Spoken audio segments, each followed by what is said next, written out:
हाँ हाँ। हरे कृष्णा। तो आपका हमारे फिर से ज्ञान गंगा में स्वागत है। और आज हम भागवतम की शुरुआत करेंगे, लेकिन एक बहुत ही पवित्र कथा से कहते हैं कि इस कथा को अगर कहकर भागवतम शुरू करें तो अच्छा होता है। तो हर्षा जी, आपका स्वागत है। और मैंने अपने दर्शकों को ये बोला हुआ है कि आप अपना आपके हमारा जो आपका चैनल है, हर्षा जी का चैनल है, उसपे हम लोग की भागवत गीता होती है। आज भी हम लोग ने रिकॉर्ड किया है और वर्षा जी आज या कल में डालेंगी उसको। तो लिंक मैं पेस्ट कर दूँगी कमेंट में, एक बार डल जाएगा। तो आज हम शुरू करेंगे कथा की, गोकर्ण की कथा, जो आप लोग ने नाम सुना होगा गोकर्ण का। तो आज कथा क्या है उनकी, आज हम वो करेंगे, परंतु मैं अब रिक्वेस्ट करती हूँ अ, हर्षा जी से कि पहले वो गुरु मंत्र बोल दें और फिर हम इसकी आरंभ करते हैं। हरे कृष्ण। ओम अज्ञानं तिमिरान्धस्य ज्ञानाञ्जनशलाकया चक्षुरुन्मीलितं येन तस्मै श्रीगुरवे नमः। हरे कृष्ण। हरे कृष्णा। तो मैं अब शुरू कथा करती शुरू हूँ कथा को। हाँ हाँ। तो गोकर्ण की कथा ये है कि एक ऋषि हुआ करते थे तुंगभद्रा नदी के किनारे, और उनका नाम था आत्मदेव। वो काफी ब्राह्मण थे और धन धान्य से भरपूर थे। तो लेकिन उनको अपना जीवन, अपनी लाइफ थोड़ी-सी वेकेंट लग रही थी। उनको ऐसा लग रहा था, थोड़ा वॉइड महसूस हो रहा था। जीवन थोड़ा खालीपन था। तो उन्होंने कहा चलो शादी कर लेता हूँ, क्योंकि इतना धन-धान्य है, फिर ये किसको दूँगा मैं। तो फिर उन्होंने धुंधली नाम की एक महिला से शादी की, या एक नारी। धुंधली भी अच्छे परिवार से थी और काफ़ी धन-धान्य से परिपूर्ण थी। तो उस तरीके से तो दोनों का मैच अच्छा था, लेकिन ये था कि धुंधली के अंदर कोई भी अच्छे गुण नहीं थे।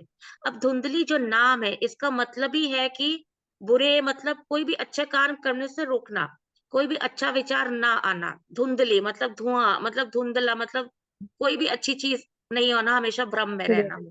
हाँ, तो वो ऐसे ही थी। और ख़ैर दोनों की शादीशुदा ज़िंदगी सही चल रही थी। लेकिन फिर एक बार इनको ऐसा लगा कि भई हमारे बच्चे क्यों नहीं हो रहे हैं? या ऐसा धुंधली को नहीं लगा, परंतु ऐसा आत्मदेव जी को लगा कि हमारे बच्चे क्यों नहीं हो रहे हैं? अच्छा, उनके यहाँ एक आम का पेड़ भी था और उन्होंने एक गाय भी पाल रखी थी। तो परिस्थिति ऐसी थी कि ना तो उनके खुद की औलादें हो रही थी और ना ही गाय को बछड़ा हो रहा था, और ना उनके आम के पेड़ पे बौर आ रही थी। तो उनको ऐसा लग रहा था कि ऐसा क्या श्राप है कि कहीं भी मैं फल-फूल नहीं रहा हूँ। तो ऐसा सोच के वो चले गए जंगल की तरफ, वन की तरफ, ये सोचने के लिए शायद मैं प्रार्थना करूँ, तपस्या करूँ या कुछ तो करूँ कि मैं जानूँ कि ऐसा क्यों नहीं हो रहा है। तो वहाँ पे उन्हें एक ऋषि से साक्षात्कार हुआ और उन्होंने ऋषि के आगे अपना थोड़ा-सा दुःख ज़ाहिर किया। उन्होंने कहा कि भई ऐसी बात है। तो ऋषि ने उनको बोला कि देखो, जो ऐसा है, कभी-कभी भगवान आपको कोई चीज़ इसलिए नहीं देता क्योंकि हो सकता है उसको देने से आपके जीवन में दुःख हो। लेकिन कहते हैं ना, जब इंसान के अंदर बहुत जुनून हो, ज़िद हो किसी चीज़ की, तो वो उस वक़्त कोई भी अच्छी सलाह सुनने की उसमें नहीं होता है। तो यहाँ पे जो आत्मदेव थे, वो भी ऋषि की इस बात को बिल्कुल भी नहीं सुन रहे थे और वो बार-बार यही कह रहे थे, नहीं मुझे तो मतलब बच्चा चाहिए, मुझे पुत्र चाहिए, मेरा इतना धन-धान्य है, सब कुछ है, मैं क्या करूँगा? तो ऋषि ने फिर उनको एक फल दिया और उन्होंने ये कहा कि तुम ये ले जाके अपनी पत्नी को दे देना, लेकिन उसके साथ एक कंडीशन अप्लाई होती है, ठीक है? और कंडीशन ये अप्लाई होती है कि तुम्हारी पत्नी को कुछ ऐसा है ना, सात्विक, प्योरिटी, इन सब चीज़ों को फ़ॉलो करना पड़ेगा। तो यदि वो ये कर लेती है, ऑलराइट, तो वो आपको एक अच्छा-सा पुत्र मिलेगा। तो अब ये सुनते ही जो है आत्मदेव वो भागने लगते हैं। पीछे से ऋषि उनको एक बार कहते भी हैं कि सुनो, तुम्हें अपने पुत्र से कोई खुशी नहीं मिलने वाली है, तुम्हें कोई प्रसन्नता नहीं मिलेगी। लेकिन वो मतलब इतनी उसमें होते हैं ना, खुशी से इतना ज़्यादा एक्साइटेड होते हैं कि वो इस बात पे ध्यान ही नहीं देते और वो भागते हुए वो फल लेके धुंधली के पास पहुँच जाते हैं।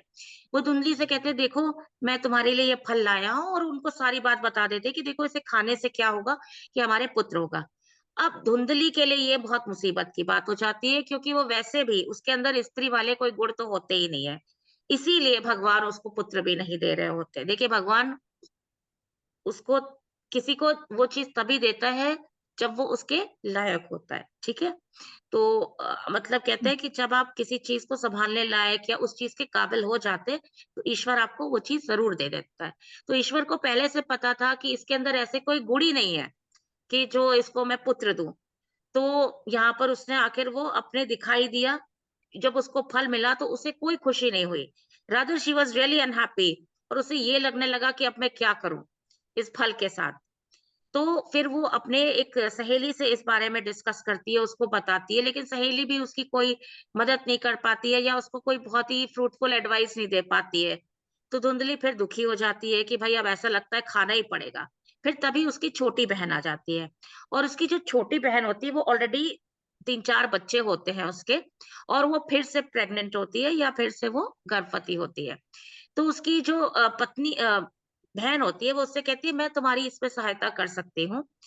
तुम ये फल जो है अपनी गाय को दे दो, और मैं तो पहले से ही गर्भवती हूँ और मेरे पास वैसे भी 3-4 बच्चे हैं, तो मैं जो होने वाला बच्चा है वो मैं तुम्हें दे दूँगी। तो तुम भी फ्री हो जाओगी और इस फल से भी तुम्हें नहीं खाना पड़ेगा। तो धुंधली कहती है ठीक है। तो वो चुपचाप से जाके वो फल गाय को दे देती है। इधर उसकी बहन को भी बच्चा होता है और गाय को भी बच्चा होता है। वो बहन अपना बच्चा इसको दे देती है, एक पुत्र होता है, और गाय को भी, क्योंकि उसने ऋषि के द्वारा दिया गया फल खाया होता है, तो उसे भी एक पुत्र होता है। लेकिन उस पुत्र के जो कान होते हैं, वो गाय की तरह होते हैं, तो इसीलिए उसका नाम गोकर्ण पड़ जाता है, और जो पुत्र धुंधली को मिला होता है, उसका नाम धुंधकाली पड़ जाता है। तो फिर क्या होता है कि धुंधकाली अब ऋषि जो है खुश हो जाते हैं, सॉरी आत्मदेव खुश हो जाते हैं। धुंधकाली भी बड़ा हो रहा होता है और गोकर्ण भी बड़ा हो रहा होता है। गोकर्ण क्योंकि गाय का बेटा था, तो उसके अंदर जो गुण आए होते हैं वो सारे अच्छे गुण आए होते हैं। वो हम्बल होता है, प्योर होता है, गाय की तरह ही बिल्कुल मृदुभाषी होता है, और अध्यात्म की तरफ उसका पूरा रुझान होता है। जबकि धुंधकली अपने माँ की तरह बिल्कुल ही उसका जो गुण होते हैं वो सारे अवगुणी होते हैं, गुण तो कोई भी नहीं होते हैं। और वो हर बुरे कर्म जो आप सोच सकते हैं वो सारे कर्म होते हैं। जुआ खेलना, शराब पीना, वेश्यावृत्ति करना, ये सब कर रहा होता है। अब उसकी हालत इस हद तक पहुँच जाती है कि वो पैसों के लिए अपने पिता को भी प्रताड़ित करने लगता है। तो पिता भी एक समय आता है कि पैसे दे-दे के थक चुके होते हैं। वो इतना थक चुके होते हैं कि वो एकदम उनका जीवन उनको लगता है कि मैंने क्या किया? फिर एक बार ऐसा होता है कि धुंधकाली आके उनको यहाँ तक कि कह देता है कि यदि आपने मुझे पैसे नहीं दिए अब की बार तो मैं हिंसा पे उतर आऊँगा। अब वो बिल्कुल ही उनका जो है मन उठ चुका होता है। फिर गोकर्ण आता है और वो अपने पिता को समझाता है कि पिता, अब आपकी उम्र भी हो चुकी है और आपको ये समझना लेना चाहिए कि ये संसार दुखालय है। आप मोह माया में फँसे हैं। ये पुत्र आपको कोई किसी भी तरह का सुख नहीं दे रहा है।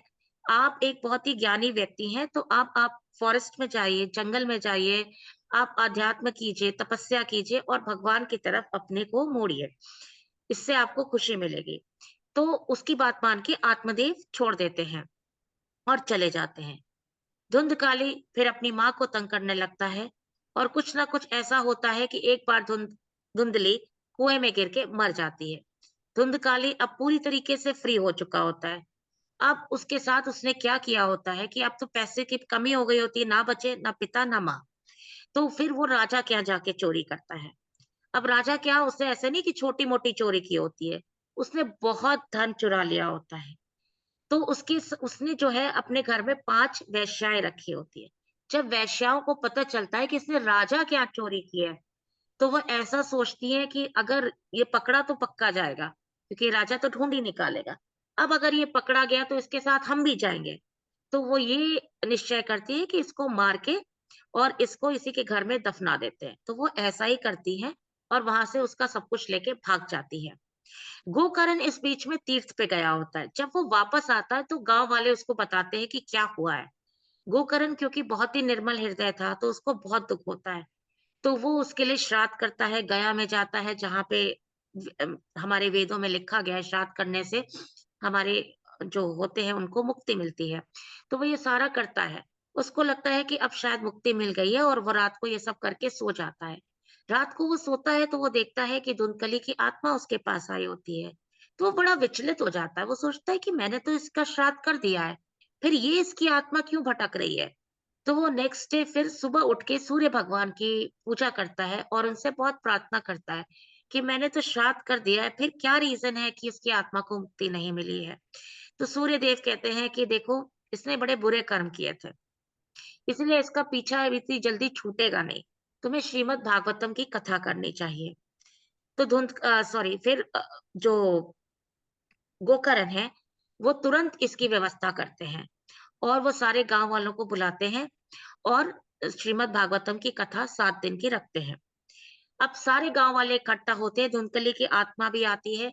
वहाँ बैठने के लिए तनिक भी जगह नहीं बची होती, लेकिन क्योंकि धुंधकली अब आत्मा के स्वरूप में है, तो वो वहाँ पे लगे हुए एक बाँस में घुस जाता है। अब बाँस में 7 गाँठें होती हैं, जैसे हम लोग ने देखा ना बाँस में होती है, गाँठें होती हैं।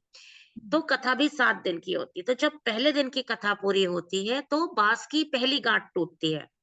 ऐसे ही दूसरे दिन की कथा होती है, तो दूसरी गाँठ टूटती है।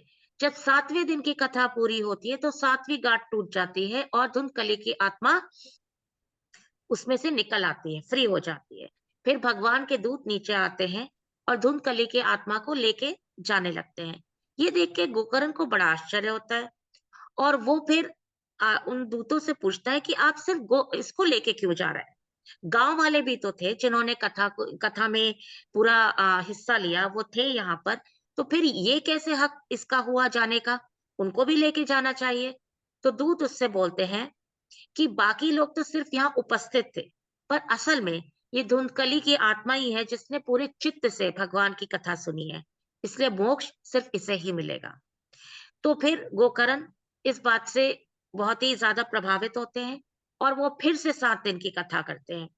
इस बार जब वो कथा करते हैं, तो सारे लोग जो उपस्थित होते हैं, वो पूरे तन, मन, धन, चित्त से उसको सुनते हैं और फिर इस बार भगवान के दूत उन सबको मोक्ष दे देते हैं।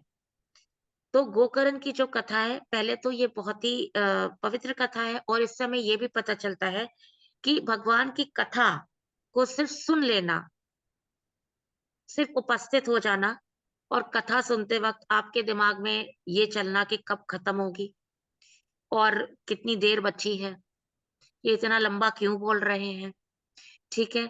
और आपका मोबाइल पे हाथ चला जाना या आपके दिमाग में और कोई विचार आ जाना, तो फिर इससे अच्छा है कि आप कथा में ना ही जाएँ। फिर आप जगह उनके लिए छोड़ दें, जो सच में उस कथा को सुनना चाहते हैं और भगवान के बारे में जानना चाहते हैं और पूरा चित्त लगाना चाहते हैं।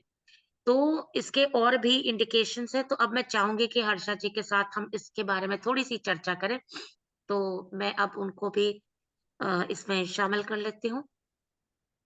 तो हर्षा जी इस कथा से चलिए हम एक-एक पात्र के बारे में बात करते हैं। कथा का जो पूरा मोरल है वो तो ठीक है। जो पूरा मोरल है कि कथा को सुनना चाहिए मन से तभी हमें फल मिलेगा। लेकिन जो एक-एक पात्र है उनका भी अपना-अपना रोल है। तो आप जैसे आत्मदेव या धुंधली के बारे में क्या कहना चाहेंगी? नहीं, आपने सही कहा कि ज़रूरी नहीं कि वो अगर अच्छे खानदान से है तो उनमें अच्छे संस्कार भी हों। हाँ, तो मुझे बस लेकिन हाँ, एक मुझे और सवाल है कि जैसे सुना है कि गया जी में मतलब गया में जाकर श्राद्ध होता है, तो मुक्ति तो है, मिलती ही है। तो फिर इसकी मुक्ति क्यों नहीं हुई? बस मुझे वो जानना है, थोड़ा-सा ये मेरा ये आप सवाल बताइए। है तो आप ये मैं चाहूँगी आप बताइए। तो तुम कथा तो मैंने कह दी, आप इसके ऊपर विवरण आप दीजिए। मतलब मेरा ऐसा मानना है, पता नहीं, लेकिन ऐसा है माना कि नॉर्मली हम लोग सुनते हैं कि जब श्राद्ध होता है तो गोत्र का उच्चारण होता है। हर हुँ, एक का गोत्र अलग-अलग है, हर एक फैमिली का, कुटुंब का अलग-अलग है। हाँ, तो मेबी ये धुंधली की बहन का बेटा है और गोकर्ण ने जो शायद वो श्राद्ध किया होगा वो धुंधली हाँ, के गोत्र से किया होगा। तो जैसे लड़कियों का मतलब शादी के बाद तो गोत्र चेंज हो जाता है। हाँ, तो ये बिल्कुल। बहनें थी, दोनों शादीशुदा थी, तो दोनों का अलग-अलग होगा। तो हो सकता है शायद ये एक कारण हो कि हाँ, जो गोत्र के नाम से किया होगा तो उसको वो फलित उसका मिला नहीं होगा। लोग ऐसे समझ लगेंगे कि गया में जाकर अगर श्राद्ध करने के बाद भी मुक्ति नहीं होती है तो फिर क्या है? लेकिन एक उनमें बहुत ही अच्छा सुनने को मिला है कि भागवतम से प्रेत योनि में भी जो है या हाँ, बड़े प्रेत बनते हैं, उनकी भी मुक्ति होती है। तो फिर हम लोग तो नॉर्मल इंसान है, हमारी तो मुक्ति जरूरी होगी। तो मुझे तो यही लगता है कि इस मुझे भी ऐसा कहानी लगता से। है कि देखिए और जो हर आपने बात कही कि गोत्र वाली बात, तो देखिए वही बात है कि अगर आपने मेहनत की है तो इम्तिहान में आप पास होंगे, ठीक है? हाँ तो हाँ। तो दूसरे के करने से आपका भला नहीं होगा। तो यदि आपके परिवार से कोई है, तो जैसे आजकल लोग ऑनलाइन करा लेते हैं कि बैठे कहीं और पंडित को ऑनलाइन बोलते हैं कर दो या किसी और से। हाँ तो अगर आपको ऐसा लगता है कि उससे कोई फल मिलने वाला तो नहीं होता है, आपको सिर्फ पंडित मूर्ख बना रहा है। क्योंकि अगर वो सच में पंडित है, उसको पता है, तो सिर्फ यानी कि वो आपको मूर्ख बना रहा है, उसने आपको असली चीज़ बताई ही नहीं है। तो इससे अच्छा है कि आप एक बार थोड़ा-सा समय निकाल कर और आकर अपने हाथों से करें। देखिए, ऐसा होता है कि यदि आप खुद भोजन बना के किसी को खिलाएँ, तो उसे ज़्यादा अच्छा लगता है, रादर दैन कि आप कोई आपके घर आए और आप होटल से ऑर्डर करके उसको खिलाएँ। तो पेट तो उसका भर जाएगा, लेकिन उसको तृप्ति नहीं मिलेगी। उसको इस बात की हाँ। प्रसन्नता नहीं होगी कि वो आपके यहाँ आया और आपके हाथ का खा के गए, ठीक है? तो मुझे लगता है कि हम्म, वही चीज़ है कि अगर आप श्राद्ध कर रहे हैं किसी का, तो किसी और के थ्रू कराने से नहीं होगा। आपको स्वयं हम्म, उसके लिए करना पड़ेगा। और जो मुझे लगता है correct। कि लोग कहते हैं ना आजकल जैसे औरतें बोलती हैं फेमिनिज़्म चला है ना आजकल कि men hmm, and women are equal, तो बेटी क्यों नहीं श्राद्ध कर सकती, बेटे ही क्यों करें? तो ये जो आपने अभी कनेक्शन बताया कि बेटी की जब शादी हो जाती है, तो उसकी इम्पोर्टेंस कहीं और हो जाती है, वो किसी और फैमिली के लिए इम्पोर्टेंट हो जाती है। तो फिर वो अपनी फैमिली का नहीं कर सकती, है ना? हाँ करेक्ट। आप इस फिर जो आपके करेक्ट। हस्बैंड की फैमिली है, वहाँ पे जो श्राद्ध हो रहा है, उसमें अगर आप पार्टिसिपेट कर रही हैं, तो वहाँ पे आपका किया हुआ फलदायी होगा, आपके अपने हाँ घर में नहीं होगा, है ना? हम्म, तो ये हाँ चीज़ है। तो इसीलिए बेटियों का ऐसा नहीं कि बेटियों को करना मना है, करना मना नहीं है, उनको तो कहा ही जाता है कि आप परिवार समेत बैठिए। पर ये है कि अम, मतलब पिता का आप नहीं कर सकते क्योंकि बाय डिफ़ॉल्ट आपकी शादी हो जाती है, फिर आप कहीं और चले जाते हो, तो आपका फिर सब कुछ चेंज हो जाता है, यू नो? तो इसीलिए और मुझे लगता है यही रीज़न है और कोई रीज़न नहीं है इसका। नहीं नहीं, यही रीजन है। और मुझे लगता है कि एक कारण ये भी होगा कि मैंने सुना है शास्त्र में ऐसे कहा गया है कि पुत्र को करना चाहिए किसी लड़के को, बच्चे को, अपने माँ बाप को, क्योंकि पू नामक नरक से उसकी जो उद्धार होगा, वो हाँ, वो एक पुत्र से ही होता है। हाँ। तो अगर हाँ, वो पुत्र करता है तो इसीलिए पितरों को मिलता है। हाँ। तो लड़कियों को करने से मतलब होता होगा, लेकिन शादीशुदा लड़की से मुझे लगता नहीं कि होगा, क्योंकि वो अपने ससुराल से कनेक्टेड है और उसका गोत्र चेंज होने के कारण। तो हाँ, उससे देखिए इट करने इज़ से इतना वेरी, वेरी फलदायी नहीं लॉजिकल होगा जितना। कि अगर आपकी शादी हो गई है, तो आप 2 रिस्पॉन्सिबिलिटीज़ तो मतलब 2 पोज़ीशंस नहीं सँभाल सकते।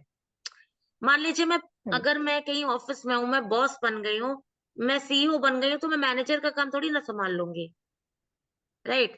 मैं जिस पोज़ीशन पे पहुँच राइट गई हूँ, मैं राइट। वही चीज़ कर सकती हूँ। तो अगर आप किसी के घर की लक्ष्मी बन गई हैं, तो आप फिर लक्ष्मी का ही काम करेंगे ना। फिर आप पंडित पुरोहित का काम क्यों करेंगे? या पुत्र का काम वो क्यों तो है। करेंगे? रिस्पॉन्सिबिलिटी का काम आपका है ही नहीं। लक्ष्मी पॉज़िटिव तरीके से देखिए, लक्ष्मी तो ऐश्वर्य और ये सब एन्जॉय करने के लिए होती है ना, वो इन सब दुःख करेक्ट। वाले हाँ कामों के लिए थोड़ी नहीं बनी है। अच्छा दूसरी चीज़ मुझे ये भी लगता है जो इस कथा से पता चलती है कि आत्मदेव ने धुंधली से शादी की। आत्मदेव ने सिर्फ़ ये देखा होगा कि दोनों धन-धान्य वाले परिवार से थे, पर शायद गुणों पे ध्यान नहीं दिया। तो जब हम शादियाँ तय करते हैं, तो हम जो फैमिली के उस पे जाते हैं कि भाई हमारी रुतबे की फैमिली होनी चाहिए, हमारी उसकी लेवल की होनी चाहिए, तो हमें ये भी देखना चाहिए कि गुण मिलते हैं कि नहीं मिलते हैं, बहुत ज़रूरी है ना? हाँ करेक्ट। धन-धान्य मिले हाँ ना मिले, पर आपके गुण मिलने बहुत ज़रूरी है, नहीं तो फिर ऐसे ही विध्वंस वाला परिवार होता है, मुझे जो लगता है। और हाँ। अगर आपको बट हाँ, आप बोलिए, हाँ, मैं चाहती हूँ आप उस पे प्रकाश डालें। ज्यादातर आजकल मतलब झगड़े हो रहे हैं वो उसी वजह से हो रहे हैं, क्योंकि ज्यादातर संस्कार ही मतलब जो लड़के हैं या फिर लड़कियां, दोनों को हम लोग बोल सकते हैं कि हाँ, उनको एक खुद के लिए चाहिए, या फिर माँ बाप को देखना नहीं है। जबकि हुँ, शादीशुदा होने के बाद भी वो होता है कि हाँ मैं अपने माँ बाप से बात करूंगी, या फिर वो सास हुँ, ससुर को देखना नहीं है, लेकिन वो लोग सास ससुर में अपने माता पिता नहीं देख पाते, उनका अलग हाँ, है। तो ये सब कुछ चीजें भी मुझसे हो रही है। तो ज्यादातर क्या होता है, लड़कियां अटैचमेंट शादी के बाद भी अपने ससुराल से कम और मायके से ज्यादा ही होती है, हाँ। इसलिए वो पूरा ध्यान नहीं दे पाती। तो हाँ, ज्यादातर देखिए क्या झगड़े होता इसी है वजह से मुझे होते हैं कि लगता है कि ससुर को देखो। अम, जैसे कि वो बात आप सही कह रहे हो, बिल्कुल सही कह रहे हो। और दूसरी चीज़ ये भी है कि आत्मदेव सोचिए ब्राह्मण थे, तभी भी उन्हें इतना मतलब कहते हैं ना मोह माया या सांसारिक उसमें कि मेरे पास धन-धान्य है, तो इसको मैं किसको दूँगा आगे जाके, उस चक्कर में उन्होंने पुत्र चाहा। और उसका क्या हुआ कि धन-धान्य तो बचा ही नहीं, रादर उनकी जान पे बना है कि भाई तुम पैसे नहीं दोगे तो हम हिंसा करेंगे। तो कभी-कभी मुझे लगता है कि आपके जीवन में यदि कोई चीज़ किसी समय पे नहीं हो रही है, तो उसके लिए आपको दुखी नहीं होना चाहिए, क्योंकि मुझे लगता है कि भगवान फिर कुछ चीज़ से आपको बचा रहे होते हैं। अगर वो हाँ, नहीं ये करते तो है। ऐसा, ऋषि की बात पे ध्यान दिया होता उन्होंने, तो शायद वो ऋषि से अगर ये कहते कि मेरे गाय को बछड़ा दे दो, जिससे मैं दूध गाँव वालों में बाँट सकूँ या मेरे पेड़ पे बौर दे दो कि मैं आम अगर आप सामाजिक भले की बात सोचते, तो भगवान आपका भला खुद ही कर देता। पर बिल्कुल। आपने सिर्फ़ स्वार्थ सोचा कि मुझे पुत्र चाहिए क्योंकि धन-धान्य किसको दूँगा मैं। और पत्नी हम्म, के बारे में वो कभी समझ ही नहीं पाए कि पत्नी किस गुण की है। तो मुझे ऐसा लगता है कि जैसी माँ होगी बच्चा वैसे ही पैदा होगा ना, जैसे वो सोचेगी, विचारेगी, तो बच्चे के वो गुण तो है। वैसे ही होंगे। तो वैसे ही उसका हम्म, बच्चा भी हुआ। तो मुझे लगता है इस कथा से ये भी है कि जब आप माएँ जब प्रेग्नेंट हों या गर्भवती हों, तो उस वक़्त वो जैसे कार्य करती हैं या जैसे विचार करती हैं, तो बच्चा भी वैसे ही होता। उसकी बहन मतलब उसकी बहन का बच्चा था। तो बहन तो उसी की बहन थी ना, उसी खानदान से आई थी। तो रादर अपनी बहन को हाँ। समझाने की जगह कि नहीं देखो माँ बनना कितनी अच्छी बात है। वो खुद जबकि 3-4 बच्चों की माँ थी, तो उसको समझाना चाहिए था कि नहीं तुम खा लो और अच्छी बात है। वो रादर उससे कहती है कि नहीं, तुम मेरा ले लो और इसे किसी और को खिला दो। तो वही मैं कह रही हूँ कि गुण तो उसको फिर वैसे ही चालाकी वाले गुण आए, है ना? कि जैसे हाँ। उसकी माँ के थे। और नाम भी तो वैसे ही रखा था, धुंधली के नाम के ऊपर। आजकल बहुत हाँ, फैशन है ना, माँ के नाम के ऊपर हाँ, बच्चे, माँ के नाम के बहुत ऊपर। फैशन है धुंधली। हाँ, देखिए, मुझे तो धुंधलेकारी वही वाला लगता है कि वैसे ही। आजकल जो है ना ये मतलब लोग इसको एक गलत तरीके से ले रहे हैं। मतलब फेमिनिज़्म को कि माँ मतलब अगर आप देखिए मैं तो आज भी मानती हूँ कि there is a difference between a man and a woman and I am happy being a woman क्योंकि जो काम मैं कर सकती हूँ वो किसी भी हालत में कोई मेल नहीं कर सकता। नॉट जस्ट कि बच्चा पैदा करना, वो नहीं, वो तो एक एंटायरली मेरा काम नहीं है या किसी का नहीं, वो ईश्वर का है। बट फिर भी जो लेवल ऑफ टॉलरेंस मेरा है या जो लेवल ऑफ सेंसिटिविटी हमारी है, वो मैं ऐसा नहीं कहती हूँ पुरुष में सेंसिटिविटी नहीं होती है, वो अलग तरीके की होती है। हम लोग लॉजिकल नहीं है, प्रैक्टिकल कम होते हैं, पुरुष ज़्यादा प्रैक्टिकल और लॉजिकल होते हैं। तो यहाँ इक्वालिटी की बात ही नहीं है। यहाँ बात ये है कि we should be enjoying our diversity. अगर सब इक्वल होने लगे तो हम्म, फिर संसार में मज़ा किस बात का है? चलो हम भी स्ट्रॉन्ग हो जाते हैं, हम भी नहीं रोएँगे कभी, तो हमें फिर मनाने का मज़ा ही नहीं आएगा फिर हमें अच्छा लगता है ना हमें कोई मनाता है, हमें अच्छा लगता है, चाहे हम्म। आप बुरा मानिए चाहे अच्छा पर लड़कियों को अच्छा लगता है कि उन्हें कोई मनाए। अच्छा अच्छा। तो अगर हम उनकी तरह अच्छा वेरी लगता स्ट्रॉन्ग विल्ड हो जाएँ, सब कुछ हो जाए तो फिर वो मज़ा ही किधर है? फिर आप फिर है। जितने भी दुनिया में सुंदर चीज़ें हैं पहनना छोड़ दीजिए। सारे कलरफुल चीज़ें, सारे फूल पत्ते हम ही पहनते हैं। दुनिया की ऐसी कोई चीज़ नहीं है जो स्त्री को भगवान ने मना किया है पहनने से। फूल हाँ, पहन ये लो, तो है। पत्ते पहन लो, सिल्क पहनो, कॉटन पहनो, ये पहनो, वो पहनो, जो पहनना है पहनो। ये फ्रीडम पुरुष को नहीं है। तो अगर आप सोचते हो हाँ, कि वो तो इक्वालिटी है नहीं है, ही। I think we are more on a higher level than anybody else. आपको घर की लक्ष्मी कहा जाता है। अगर आप इस पोज़ीशन को स्वीकार नहीं करना चाहती, तो ये आपकी गलती है। ये आपकी गलती है। आपको बाहर जाके मरना है, खटना है, काम करना है, ये आपकी इच्छा है। चलिए ज़रूरत है काम कीजिए, लेकिन also enjoy the position you have in the family. अब ये माइंडसेट है। अगर आप सोचे कि मैं तो घर में काम करती हूँ, मैं तो नौकरानी बन गई हूँ, तो ये आपका माइंडसेट है। ये माइंडसेट है आपका, हुँ, ठीक है? आपके हस्बैंड भी बाहर जाके किसी न किसी की नौकरी ही कर रहे हैं, वो भी बेचारे किसी के नौकर ही हैं। तो जो ये आजकल मैं देखती हूँ इंस्टाग्राम पे या कहीं भी, मैं तो घर पे काम ही करती रहती हूँ, ये वो। अरे आपने माइंडसेट ही ऐसा बनाया हुआ है, आप काम को एन्जॉय कीजिए। क्योंकि हाँ, आपका तो हस्बैंड भी तो उसमें कहीं न मैं कहीं जाके किसी की नौकरी ही कर रहा है ना, वो किसी का काम ही तो कर रहा है बेचारा। वो कौन-सा राजा बन के वहाँ पे बैठा हुआ है, ठीक है? तो ये आजकल ना वही लोगों ने इसको बड़ा वो बना दिया है कि घर का काम कर रही है तो बड़ी दुखियारी है। ऐसा कुछ नहीं है। आप बाहर जाके झेल के आइए, आप जो बाहर होता है वो आप नहीं झेल सकते। घर में आज आप एक बार को अपने मन की चला सकती हैं, कि आज मेरा मन नहीं है, आज मैं खिचड़ी बना के खिला दूँगी सबको। ठीक है? करेक्ट लेकिन जो हाँ, जो भी नौकरी मन कर रहा करे। है ना, जो नौकरी कर रहा है वो ये काम नहीं कर सकता कि आज मेरा मन नहीं है, आज मैं बॉस को बोलूँगा नहीं दूँगा, ठीक है? वो ये काम नहीं कर ये हो सकता। जाता है। पुरुष आपसे ज़्यादा झेल रहा होता है। मैं किसी को मतलब फ़ेवर नहीं कर रही हूँ, बट मैं वही कह रही हूँ कि आप नहीं समझ सकते कि आपको घर के अंदर ज़्यादा फ्रीडम है। आप 10 की हाँ, जगह 11 देखा बजे खाना आप 10 की जगह 11 बजे खाना बना सकते हैं, ठीक है? लेकिन बाहर जो हाँ, काम करता है, वो 10 की जगह 12 बजे नहीं जा सकता। हुँ, है ना? तो ऑब्वियसली उसको बॉस की सुननी पड़ेगी। हाँ, तो वही कह रहे हैं कि तो इंसान वो लॉजिक यूज़ करे।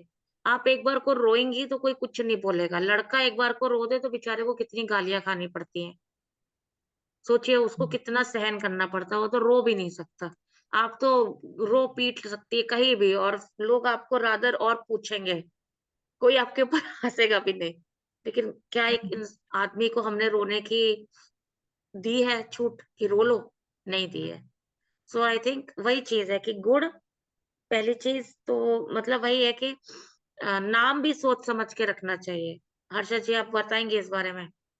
धुंधली हाँ, अ, नाम सचमुच बच्चों का जो नाम रखना है, वो आप हम लोग जब आगे-आगे सुनेंगे, कुछ कथाएँ मैंने सुनी हैं नाम के ऊपर हुँ।